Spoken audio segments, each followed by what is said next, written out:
I'm Timber Hudson, and I'll be giving a speech by Shirley Chisholm called For Equal Rights.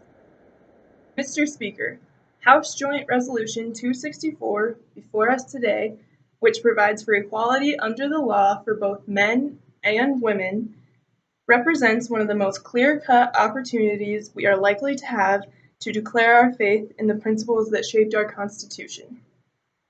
It provides a legal basis for attack on the most subtle, most pervasive, and most institutionalized form of prejudice that exists. Discrimination against women solely on the basis of their sex is so widespread that it seems to many persons normal, natural, and right. It is time we act to assure full equality of opportunity to those citizens who, although in a majority, suffer the restrictions that are commonly imposed on minorities to women. The argument that this amendment will not solve the problem of sex discrimination is not relevant. If the argument were used against a civil rights bill, as it has been used in the past, the prejudice that lies behind it would be embarrassing. Of course, laws will not eliminate prejudice from the hearts of human beings, but that is no reason to allow prejudice to continue to be enshrined in our laws, to perpetuate injustice through inaction.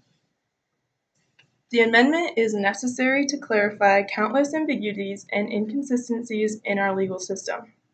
For instance, the Constitution guarantees due process of the law in the Fifth and 14th Amendments, but the applicability of due process of sex distinctions is not clear.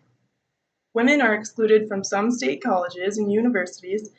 In some states, restrictions are placed on a married woman who engages in an independent business. Women may not have been chosen for some juries. Women even receive heavier criminal penalties than men who commit the same crime. What would the legal effects of the Equal Rights Amendment really be? The Equal Rights Amendment would govern only the relationship between the states and the citizens, not relationships between private citizens.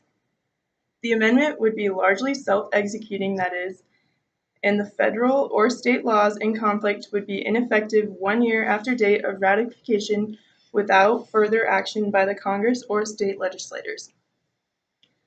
So this is what it comes down to. Artificial distinctions between persons must be wiped out of the law. Legal discrimination between the sexes is, in almost every instance, founded on outmoded views of society and pre-scientific beliefs about psychology and physiology. It is time to sweep away these relics of the past and set further generations free of them. Evidence of discrimination on the basis of sex should hardly have to be cited here. It is in the Labor Department's employment and salary figures for anyone who is still in doubt.